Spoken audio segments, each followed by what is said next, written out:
নমস্কাৰ বন্ধুসকল, welcome to my YouTube channel Assam career job. আজি পুনৰ আপোনালোকৰ বাবে বহুত ভাল খবৰ আহি গ'ল। ৰেলৱে বিভাগৰ ফালৰ পৰা নতুনকৈ চাকৰি মুকলি কৰিছে। প্ৰায় 8,850টা অত্যাধিক ভেকেঞ্চি মুকলি কৰিছে ৰেলৱে বিভাগৰ ফালৰ পৰা। 10 পাছ হওক, 12 পাছ হওক, ডিগ্ৰী পাছ হওক, সকলোৱে আবেদনসমূহ কৰি ল'ব পাৰিব। ক্লাৰ্ক, এছিষ্টেণ্ট, পিয়ন এনেকুৱা ধৰণৰ ভেকেঞ্চিসমূহ দেখিবলৈ পাব। গ্ৰেড 3, গ্ৰেড 4 লেভেলৰ ভেকেঞ্চি 10 পাছ, 12 পাছ, গ্ৰেজুৱেশ্যন সকলোৱে আবেদনসমূহ কৰি ল'ব পাৰিব।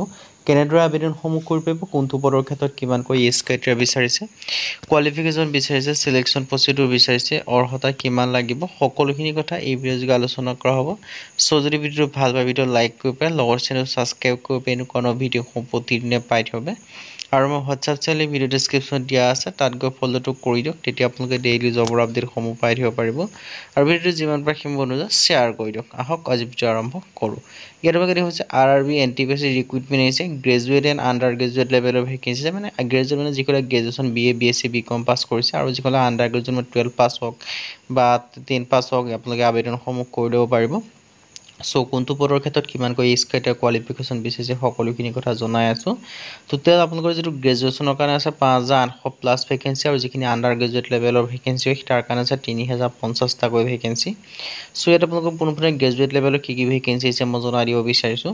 ইয়াত আপোনালোকে দেখিছে station master, good train manager আছে, traffic assistant, chief commercial ticket supervisor, junior account assistant, cum typist, senior clerk এনেকুৱা ধৰণৰ ভেকেঞ্চি দেখিবলৈ পাব। টোটেল আছে আপোনালোকৰ 5,800+ ভেকেঞ্চি দেখিবলৈ পাব। চ' যদি আপোনালোকে আবেদনসমূহ বৰ্তমানলৈকে কৰা নাই কৰি ল'ব পাৰিব। আৰু যিটো আপোনালোকৰ total number of post graduate লেভেলৰ ক্ষেত্ৰত আপোনালোকে দেখিব পাৰিছে, গুৱাহাটীৰ ক্ষেত্ৰত কিমান আছে দিয়া নাই, কিন্তু এনেই অল ইণ্ডিয়া বেছত আপোনালোকে 5,800+ ভেকেঞ্চি দেখিবলৈ পাব। চ' যদি আপোনালোকে আবেদনসমূহ কৰা নাই বৰ্তমানলৈকে আপোনালোকে কৰি ল'ব পাৰিব। যিটো আপোনালোকৰ আণ্ডাৰ গ্ৰেজুৱেট লেভেলৰ ভেকেঞ্চি আছে সেইটো জনাই দিব বিচাৰিছোঁ।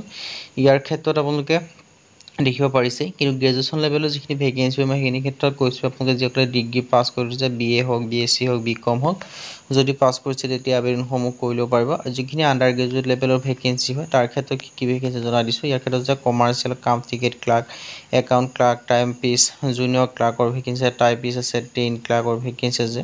টোটেল 3,050টা আহিছে আণ্ডাৰ গ্ৰেজুৱেট লেভেলৰ ক্ষেত্ৰত। গুৱাহাটীৰ ক্ষেত্ৰত কিমানখিনি ভেকেঞ্চি আছে সেইটো উল্লেখ কৰা নাই, কিন্তু হ'লেও আপোনালোকে ভালেখিনি ভেকেঞ্চি দেখিবলৈ পাব গুৱাহাটীৰ ক্ষেত্ৰতো। চ' যদি আপোনালোকে বৰ্তমানলৈকে আবেদনসমূহ কৰা নাই কৰি ল'ব পাৰিব। টোটেল 3,050টাকৈ ভেকেঞ্চি দেখিবলৈ পাব। এটা দুটা ভেকেঞ্চি নহয়, প্ৰায় 3,050টাকৈ আপোনালোকে ভেকেঞ্চিসমূহ দেখিবলৈ পাব। চ' আপোনালোকৰ বাবে ডাঙৰ সুযোগ সুবিধা আপোনালোকৰ বাবে আহি গৈছে। সুযোগ আৰু সুবিধাটো আপোনালোকে গ্ৰহণ কৰি যদি আপোনালোকে বৰ্তমানলৈকে আবেদনসমূহ কৰা নাই আপোনালোকে কৰি ল'ব পাৰিব।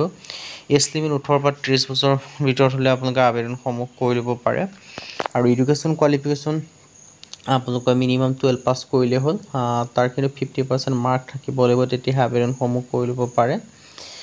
ধুনীয়াকৈ ডিটেইলছখিনি দেখিব পাৰিছে। আধাৰ ক্ৰাইটেৰিয়াৰ ক্ষেত্ৰত কিমানকৈ বিচাৰিছে, চ' এনেকুৱা ডিটেইলছখিনি আপোনালোকে দেখিব পাৰিছে। এইকেইটা ডিটেইলছ হ'লে আপোনালোকে আবেদনসমূহ কৰি ল'ব পাৰিব। আপোনালোকৰ বাবে ডাঙৰ সুযোগ আৰু সুবিধা আহি গ'ল RRB ক্ষেত্ৰত বা ৰেলৱে বিভাগৰ ক্ষেত্ৰত।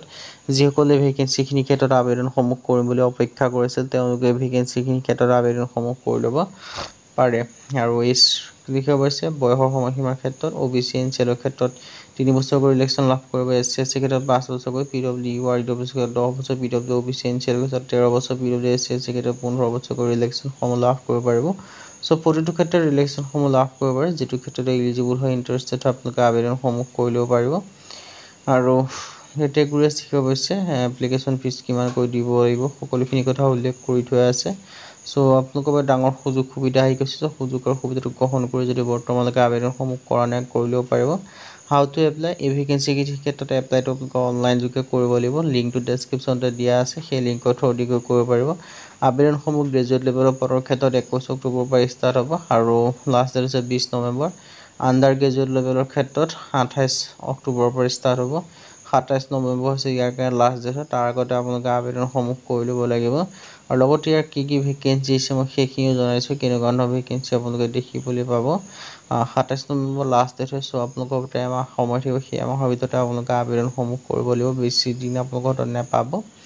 চ' সোনকালে আবেদনসমূহ কৰি ল'ব। চিলেকশ্যন প্ৰচেছটো আপোনালোকৰ হ'ব CBT এক্সাম হ'ব, কম্পিউটাৰ বেছড টেষ্ট।